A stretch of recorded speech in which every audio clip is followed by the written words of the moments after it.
गुरुवार नमोस्तु गुरुवार। गुरुवार मम्मी पापा की तरफ से भी नमोस्तु। और मेरी 1 साल की पोती धीरजा जो आपकी बहुत बड़ी भक्त है उसकी तरफ से बार नमोस्तु। गुरुवार विश्व वंदनीय प्रातः स्मरणीय आचार्य भगवान श्री विद्यासागर जी महाराज ने आपको एक उपाधि दी थी कि आप जब कुंडलपुर में प्रवेश कर रहे थे, कुंडलपुर पंचकल्याणक की टीम, तब उन्होंने स्टेज पे पूरी जनता के सामने कहा था, आप उनकी चरणों की वंदना कर रहे थे और आपको तो शायद ध्यान है कि नहीं है, पर जनता ने सुना था उनके मुख से कि आप शेर है, ये शेर कल से गरजेगा। गुरुवार अभी 2-3 दिन से एक व्हाट्सएप चल रहा है, उसमें परिभाषा दी जा रही है शेर की कि शेर हमारे यहाँ अहिंसा का धर्म है, जैन धर्म अहिंसा का धर्म है और अहिंसा के धर्म में हम चींटी भी नहीं मारते। तो गुरुवार क्या भगवान आचार्य भगवान को अहिंसा की परिभाषा नहीं आती थी? अगर नहीं आती थी तो जो समाज के ठेकेदार है उनको आचार्य भगवान को बताना चाहिए था कि आप शेर किसको कह रहे, हम तो अहिंसा के पुजारी है, हम चींटी को भी नहीं मारते। तो गुरुवार वो समाज के ठेकेदार क्या आचार्य भगवान से भी ऊपर हो गए, उनसे भी ज्यादा ज्ञान हो गया उनको, और वो कहते हैं कि आचार्य भगवान हमारे भगवान है। तो आचार्य भगवान ने तो आपको उपाधि दी थी शेर की, तो ये कैसा विरोधाभास है गुरुवार, मैं समझना चाहता हूं आपसे। अब मैं क्या कहूं, मैं तो आचार्य श्री के मैं सदा परिचय देता हूं। एक बार किसी व्यक्ति ने कहा कि हम आपके साथ अतिशय शब्द क्यों लगता है, तो हमने इसको ध्यान नहीं दिया।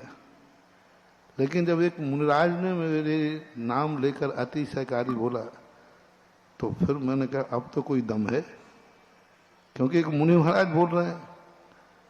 तो फिर मैंने तुरंत सोचा, वो बोलते गए और मैं सोचता रहा कि मेरे में कौन सा अतिशय है, कौन सा अतिशय है, कौन सा अतिशय है। करीबन 20-25 मिनट तक उनका प्रवचन हुआ और 20-25 मिनट में मैं सोच पाया कि कौन सा अतिशय है। फिर मेरा नंबर आया। अरे मैंने कहा देखो भाई, अभी तक तो दुनिया बोलती थी, कोई प्रमाणिकता नहीं थी, और मैं, लेकिन अब मुनिराज ने बोला है तो जरूर मेरे में अतिशय है, और मैं स्वीकार करता हूं कि मैं अतिशयकारी महाराज हूं। मैं वहां बोला था मैंने, मैं अतिशयकारी महाराज हूं। अब सुनो मेरे में अतिशय क्या है। मेरा सबसे बड़ा अतिशय है कि मैं आचार्य विद्यासागर महाराज के चरणों की धूल हूं। जय हो गुरुवार, जय हो, जय। यह मेरा सौभाग्य और यह मेरा अतिशय है। तो इसी प्रकार से मैं तो बहुत छोटा सा हूं। अब गुरु महाराज को कौन रोके। मैंने तो कह नहीं दिया था कि महाराज जी मैं आ रहा हूं तो मुझे, और मैंने तो सुना नहीं, मुझे तो सब बाद में बताया कि आपको आचार्य श्री ने ये कहा। क्योंकि आचार्य श्री के पास जाते ही मैं कुछ नहीं सोचता था, मैं तो उनके चरणों की वंदना करने जाता था। जब लोगों ने, 2 बातें जब हुई रामटेक के अंदर, जब लोगों ने कहा कि महाराज ने आपको पीछे से आशीर्वाद दिया, तो मुझे मालूम नहीं था कि दिया, क्योंकि मैं आशीर्वाद लेने गया ही नहीं था। मैं तो चरणों को नमोस्तु करने गया था, तो मेरे ध्यान तो वंदना में था। फिर अभी लोगों ने कहा, जब कुंडलपुर जा रहे थे, पेपरों में आया, कल परसों 2 दिन बाद दमोह में था, कल आचार्य श्री का गुरु शिष्य का मिलन होगा। सामने एक बैनर टंगा हुआ था, बिल्कुल प्रश्न के सामने। मैंने कि जिसने ये मिलन लिखा है, मिलन 2 बराबरी हस्तियों में होता है, मिलन 2 बराबरी हस्तियों में होता है, और मैं गुरु की बराबर हस्ती नहीं हूं। मैं और मेरा और गुरु का मिलन नहीं होगा, मैं तो गुरु तीर्थ की वंदना करने जा रहा हूं। ये मेरा शब्द था दमोह के अंदर। मैंने कि मैं गुरु से मिलने नहीं जा रहा हूं। मिला तो किससे जाता है? बराबरी वालों से। वो तो मेरे गुरु हैं, भगवान हैं, मैं तो उनके चरणों की वंदना करने जा रहा हूं। आप लिखो गुरु चरण वंदना यात्रा, ऐसा करके। तो अब मैं क्या करूं। अब उसी से जिस दिन मुझे बताया लोगों ने कि जब आचार्य ने कहा था, उसी समय कई लोगों के सीनों में आग लग गई थी। कि यदि सुधा सागर शेर हैं तो क्या हम सियार हैं। उसी समय आग लग गई थी, लेकिन आचार्य के सामने वो आग भड़की नहीं, क्योंकि गुरु महाराज थे। लेकिन अब गुरु महाराज जाने के बाद जबकि लगी हुई आग अब भड़क रही है। उस समय लग तो आग उसी समय, मुझे उसी समय पता चल गया था, खुसर फुसर चालू हो गई थी कि ये शेर है तो क्या सब सियार है। तो फिर उसके बाद वो आग लगी रही। अब गुरु के सामने तो कौन बोल सकता था। अब गुरु के जाने के बाद अब लगी क्या है, अब तो सब सुचंद हो गए। अब तो सब स्वतंत्र जो चाहें जो बोले। तो कोई बोलने लगे कि अपने आप में ये है। तो वो उस समय की लगी हुई दबी दबी आग अब गुरु के जाने के बाद भड़क रही है। भड़कना तो उसी समय थी। और अज्ञानियों को ये पता नहीं है। सिंह और एक बार नहीं बोला बाबू, अभी तुमने एक बार ही कही। दूसरी बार का मैंने खुद सुना, पहली बार का तो तुमने सुना होगा, मैंने नहीं सुना। दूसरी बार का स्टेज पर मुख्यमंत्री की साक्षी में कहा। शिवराज सिंह जी, जब शिवराज सिंह जी मुख्यमंत्री सामने बैठे थे, हमारे लिए उस समय बोलने के लिए 10 मिनट का आचार्य सिंह ने कहा अब यहां थोड़ा बोलो। तो बोलने के बाद जब बोला तो उस समय आचार्य सिंह ने मुख्यमंत्री की सभा में उस समय दूसरी बार कहा, वो जरूर मैंने सुना था। और उन्होंने कहा था तो इस प्रकार की स्थिति को अब गुरु महाराज बोले और उनकी बात को अपने आप को गुरु का भक्त मानकर, अपने आप को गुरु का अनुयायी मानकर, अपने आप को गुरु का सब कुछ मान करके और उनकी बात की ही मजाक उड़ाई जाए, उन्हीं की बात को हिंसा किया जाए। सुनो रे सिंह शब्द की बात जब व्याख्या आई है तो 2000 वर्ष पहले जब कह रहा है कि त्रियंशु की उपाधि नहीं दी जाती है। यदि स्वयं स्त्रोत हो तो लाओ थोड़ा सा, मैं प्रमाण ही बता दें, बिना प्रमाण के तो मैं कभी बोलता नहीं हूं। चंद्रपुर भगवान, पहले चंद्रपुर निकालो फिर मल्लीनाथ, 2 भगवान हुए। जब वहां पर तुम कहते हो कि ये उपाधियां त्रियंशु की, अरे तीर्थंकरों के लिए उपाधियां मिली हैं। चंद्रपुर भगवान के लिए समंत भद्र महाराज ने बाघ सिंह नादई, जब हे चंद्रपुर भगवान आप जिस समय बाघ के दहाड़ते थे, गर्जना करते थे, तो वादी प्रतिवादी अपने आप भाग जाते थे। जय हो। और यही सभा में आचार्य सिंह ने कहा था कि मैंने सुधा सागर महाराज से पूछा गया कहीं ऐसा नहीं दहाड़ जाए कि ये सब भाग जाएं। तो मुख्यमंत्री की सभा में कहा था कि ऐसा नहीं दहाड़ जाए कि सब भाग जाएं। ये बात समंत भद्र महाराज ने चंद्रपुर भगवान के लिए कहा कि जब हे भगवान आप बाघ सिंह नादई, बाद केसरी, बाद केसरी, थोड़ा बड़ी किताब ला, थोड़ा किताब दूसरी ला ना, वहां इसमें छोटे अक्षर, इसमें लिखा बड़ी बहुत है। स्वपक्ष सौस्थित मदाविलिप्ता बाघ सिंह नादई विमदा बभूभु प्रवादिनो यस्य मदार्ध गंडा गजा यथा के शरणों नादई। लो सुना देना उन ठेकेदारों को, सुना देना उन हिटलर साइयों को जो शेर की परिभाषा नहीं जानते हैं। लो अब शेर के मुख से सुनो। जय हो मेरे गुरुवर की जय हो। देखो मुझे छेड़ो मत, अन्यथा छोड़ूंगा नहीं, ध्यान रखना। मैं बहुत सबसे जनता से मेरा कहना है, महाराजों से कहना है, आचार्य महाराजों से कहना है, श्रावकों से कहना है, मैं किसी के बीच में इंटरफियर नहीं करता। तुम्हें जो कर रहा है जैसा कर रहा है करो, लेकिन तुमने छोड़ा तो ये विद्यासागर शेर का चेला है, ये भी चुप बैठने वाला नहीं है। मैंने आज तक इस सिंह शब्द के ऊपर कभी बोला नहीं। लोग भली कहते रहते, हम चुपचाप सुनते रहते। मैंने अपने आप को कभी बोलने का लेकिन जब प्रश्न ही कर दिया है तो सुनो उन ठेकेदारों को, उन भक्तों को, उन दावों को जो सिंह की परिभाषा बताना चाहते हैं, उनको समंत भद्र महाराज, अपने गुरु पर तो संदेह है ही, अपने गुरु की वाणी की मजाक उड़ाना, गुरु की वाणी का आह्वान न करना, इससे बड़ा और क्या दोष हो सकता है। ये है हिटलर शाही। ये अपने सत्ता का मद, हुकूमत का मद जब आता है तब व्यक्ति ऐसा ही बोलने लग जाता है। 2000 वर्ष पहले भगवान के चंद्रपुर भगवान के लिए कह रहे हैं बाघ सिंह नादे स्वपक्ष सौस्तित्व मदाविलिप्ता बाघ सिंह नादई विमदा बबुआ, अपने पक्ष में, अपने हटग्राही के सत्ता के मद में जो डूबे हुए थे, जैसे ही भगवान बाघ सिंहनाद, अपनी वाणी का सिंहनाद हुआ, सिंहनाद है ना दहाड़, अपनी भाषा में क्या बोलेंगे दहाड़, और साहित्यिक भाषा में बोलते हैं नाद, सिंहनाद। जैसे ही भगवान आपका बाघ सिंहनाद हुआ, वे सारे वो मदमार से वो झूल रहे थे, वे सब प्रसन्न हो गए।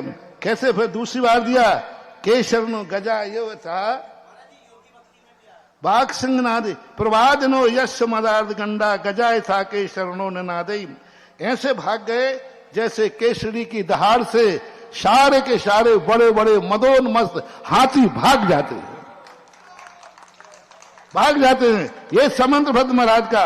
और देखिए जिनेंद्र भगवान को सिंह की उपमा, तुम कहते हो अहिंसा का प्रतीक, जिनेंद्र भगवान तो परम अहिंसक है, जिनेंद्र भगवान तो अहिंसा के प्रतीक हैं, उनके लिए सिंह की उपमा दे रहे हैं मल्लीनाथ भगवान। हाँ निकालो सिंहनाथ, देखो क्या कहते हैं, कौन सा है,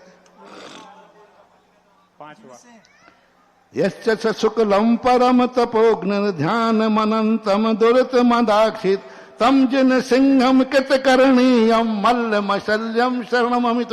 हे जिन सिंह, क्या उपमा दी, जिन सिंह की उपमा दी है। सिंह का अर्थ मात्र यंशी नहीं है, सिंह का अर्थ होता है प्रधान, सिंह का अर्थ होता है मुख्य, सिंह का अर्थ होता है निर्भीक, निर्भ का अर्थ, सिद्ध का अर्थ होता है अपना रास्ता स्वयं बनाता है। लीक लीक गाड़ी चले लीक ही चले कपूत, और लीक छोड़ तीनों चले शायर सिंह सपूत।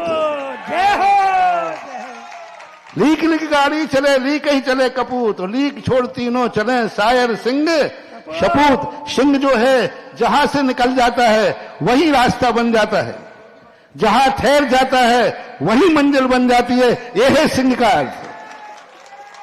जहां चल जाए वहां रास्ता बन जाए, यह है सिंह का अर्थ। जहां रुक जाए वही मंजिल बन जाए, यह है सिंह का अर्थ। जो निर्डर होता है, निर्भीक होता है, जो कहीं सत्य के सामने डरता नहीं है, दुनिया के सामने उजागर करता है, ना लोक से डरता है ना किसी से, सत्य तो सत्य होता है, ये सिंह की परिभाषा है। अब चंद्रप्रभु भगवान भी हिंसक थे। अब समंतभद्र महाराज को इतनी अकल नहीं थी कि चंद्रप्रभु भगवान को सिंह की उपमा दे रहे। क्या वो नहीं जानते थे कि हिंसक थे? मल्लीनाथ भगवान को, जिनेंद्र भगवान को सिंह कहना, ये तो मैं बहुत छोटा सा मुनिराज हूं, लेकिन जिनेंद्र भगवान को सिंह देना, क्या ये हिंसा का प्रतीक नहीं है? कितने स्थानों पर, अरे एक स्थान पर तो कुंजर कहा। नेमिनाथ भगवान की भक्ति में नेम समंतभद्र महाराज ने नेमिनाथ भगवान को कुंजर, कुंजर यानी हाथी, जिन कुंजर यानी जिन हाथी। कुंजर का अर्थ सबसे बड़ा, हाथी का अर्थ यही होता है जो सबसे बड़ा होता है, महान। आप जिन कुंजर थे, आप कुंजर का अर्थ वहां आप निर्भीक थे, आप निडर थे। कुत्ते भौंकते रहते हैं और हाथी चलता रहता है, उसका नाम जिन कुंजर है। क्यों दी गई हाथी वहां जिन कुंजर की? कि सारी दुनिया में आपके प्रति विरोध होता रहा, सारी दुनिया आपके षड्यंत्र रचती रही और आप हाथी के समान विचरते रहे, आपके सामने कोई आ नहीं सका। हाँ, तो इस प्रकार से वहां पर भी उन्होंने जिन कुंजर, जिन हाथी कहा। पक्ष ये है जिन कुंजर का अर्थ जिनों में प्रधान, मुखिया, और कुंजर का अर्थ होता है हाथी। हाथी भी बड़ा होता है। और हाथी की उपमा क्यों दी गई? क्योंकि हाथी कभी हाथी निकले और कुत्ते ना भौंके तो वो हाथी नकली है, हो ही नहीं सकता। और हाथी मुड़कर कुत्तों को देखे तो हाथी हो नहीं सकता। इसलिए कहा, हे नेमिनाथ भगवान, आप जिन कुंजर थे, जिन धर्म के हाथी थे। ये उपमाएं कहलाती हैं। इसी प्रकार मल्लीनाथ को कहा जिन सिंह, वो पढ़ रहे हैं, वो सिखा रहे हैं हमें, जो कभी दो शब्द भी मंदिर तक नहीं जाते, उन ठेकेदारों की बात कर रहे हो। तो कुछ लोग क्या है, हमारे पूज्य गुरुदेव की आचार्य जी की आड़ लेकर के, आचार्य जी का भक्त बनकर, आचार्य जी के विशेष मन करके, और आचार्य जी के नाम पर रोटियां सेक रहे हैं। सुन लो रे कान खोल करके, ये आचार्य जी के तवे पर तुम रोटियां नहीं सेक पाओगे, क्योंकि आचार्य श्री का तवा आचार्य श्री का ही था और आचार्य श्री ही थे, ना दूसरा था, ना है और ना कोई दूसरा आचार्य श्री की होड़ करने वाला हो सकता है। वे अद्वितीय थे। उन्होंने जो कहा है वह इतना सत्य है जितना सूरज में प्रकाश सत्य है।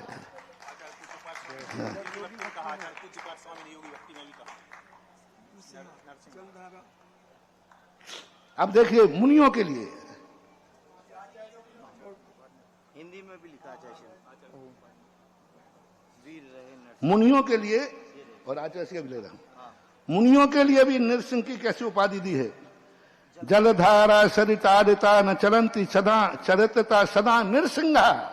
मुनि महाराज के लिए है कि वे मुनिराज सदा नर नरसिंह थे। नरसिंहा संसार दुख भीरवा परिसर राति घात न प्रवीरा, यानी मुनिराज को भी नरसिंह कहा। नरसिंह, ये पूज्यपाद स्वामी योगी भक्ति में आचार्य श्री विद्यासागर महाराज ने, वीर रहे नर सिंह रहे मुनि परिसर रिपि को घात रहे, किंतु सदा भव भीत रहे इनके पद में माथ रहे। वे जो नरसिंह हैं यानी मुनिराज, उन मुनिराजों के चरणों में महाराज कह रहे हैं हम नतमस्तक होते हैं, उनको नमस्कार करते हैं। ये है आचार्य विद्यासागर महाराज का अनुवाद, ये है पूज्यपाद स्वामी, ये है समंत भद्र महाराज। अब इनके बाद भी कहना है तो कह दो रे, कुत्ते भौंकते हैं, भौंकते रहे, कोई फर्क पड़ने वाला नहीं है। जाओ, उन कुत्तों को चुनौती है, जो करना है जैसा करना करो। मेरे गुरु ने जो कहा है वह सत्य था। मेरा गुरु कभी गुरु की आड़ लेकर के अपनी रोटियां मत सेको रे, जल जाओगे। गुरु का तवा बहुत गर्म होता है, अपने कसायों को, अपने अहंकारों को, युगों को मत सेको, नहीं तो जल जाओगे और उस पर बरनाल लगाने लायक भी नहीं बचोगे। इसलिए इस प्रकार के, और लोग दूसरों से कहते हैं बुराई करने के लिए, पड़ोसियों में बुराई करना काय का सिंह है, काय का धाड़ है। अरे खुद स्वयं बुराई कर रहे हो। वो कैसा वक्ता हो जाते हो जिनके बड़ा मुखिया बनता है, हमारा व्यंग करता है, पड़ोसियों में व्यंग, दूसरे की बुराई ना करें और स्वयं बुराई कर रहा है। स्वयं का दृष्टि तीर कहीं चला रहा है और निशाना कहीं और है। कैसी सरलता है, कैसी सहजता है, कैसा अध्यात्म है, कैसा मौन है, जो तीर कहीं व्यंग आ रहा है। सहज और सहज व्यक्ति की भाषा में कहीं व्यंग नहीं होता। हम तो वैसे ही दहाड़ने वाले, सारी दुनिया को मालूम है कि मैं तो वैसे ही बेबाक साधु है, खुला हूं, लेकिन तुम तो हो बंद साधु। तुम्हारी दृष्टि में तो व्यंग, दूसरा व्यक्ति बुराई करता है तो तुम्हारी वचनों में तो व्यंग नहीं होना चाहिए, तुम्हारा तो व्यंग नहीं होना चाहिए। तुम्हारा तो कम से कम अपने से दो को लोग जो होते हैं उनकी वाणी से अमृत झरना चाहिए। फिर भी कोई डर की बात नहीं है। जब गुरु ने सिंह की बात की है तो ये सिंह था, है और रहेगा। कोई भी व्यक्ति आज तक कोई शेर के रास्ते में, आज तक कोई शेर के रास्ते में सामने आ नहीं पाया और दावा है आएगा नहीं। ये मेरे गुरु का आशीर्वाद है और जब तक मेरे गुरु का मेरे सिर पर आशीर्वाद है तब तक मुझे कोई डरने की बात नहीं है। और मेरे गुरु ने हमें हर स्थान पर बहुत, हमारा वो पारसनाथ के उपसर्ग दूर करने वाले कौन थे, धर्मेंद्र पद्मावती, और मेरे ऊपर जब जब उपसर्ग आए पूज्य गुरुदेव विद्यासागर महाराज ने हमारे उपसर्ग दूर किए। आज जो मैं उपसर्गों से परे उपसर्ग विजेता जो मैं हूं वो मात पूज्य आचार्य विद्यासागर महाराज के हैं। उन्होंने जब जब मेरे ऊपर उपसर्ग आए, मेरे ऊपर बहुत सारे लोगों ने बहुत बार आक्रमण किए, बहुत सारे अपवाद किए, बहुत सारे आक्षेप किए, लेकिन जब जब मेरे ऊपर उपसर्ग आए तब तक मेरे पूज्य गुरुदेव ने मुझे संरक्षण दिया, उन्होंने मेरी सुरक्षा की और मुझे उपसर्गों से बचाया। आज जो मैंने उपसर्ग जीत करके तुम्हारे सामने बैठा हूं, इस उपसर्ग विजेता का श्रेय जाता है परम पूजनीय मेरे गुरु आचार्य विद्यासागर महाराज को। उन्होंने सदा हर बात कहा है कि सुधा साहब घबराना मत। जब चारों तरफ से बौछार आई तो आचार्य ने एक शब्द कहा था कि तुम घबराना नहीं, तुम्हारी पीठ पर मेरा आशीर्वाद है और तुम्हारे साथ मैं हूं, मेरे मन में कोई विकल्प नहीं है, तुम सदा निश्चिंत रहना, धर्म की प्रभावना करो। ये गुरु के शब्द हैं। पूरी डायरी मत खुलवाओ, और समय आएगा तो खोलने में पीछे रहूंगा भी नहीं। और जिस दिन आएगा, मेरे पास भी 45 साल की डायरी है। सन 1978 के दिन, पूज्यवर के सन दिवाली के दिन आशीर्वाद लिया था। सन 1900 और सन 1980 में हुआ था। मैं भी 45 साल की डायरी रखी हूं, और एक एक की कुंडली भी मेरे पास है। और जिस दिन मौका आएगा, खुले मैदान में वो डायरी भी खुलेगी और कुंडली भी खुलेगी। अन्यथा चल रहा है, चलने दो। अपना अपना रत्नत्रय पालो, अपना अपना धर्म पालो, और पूज्य गुरुदेव ने जो आज्ञा दी है उनकी आज्ञा का पालन करो। एक दूसरे को सुधारने की चेष्टा मत करो, स्वयं सुधर करके अपना कल्याण करो। अब इतने लोगों को यदि वो गलत कहते हैं तो मैंने आगम तो बता दिया। आज सुन लो सिंह की परिभाषा क्या है, आगम से मैंने बता दिया। नमस्ते गुरुवार, नमस्ते गुरुदेव।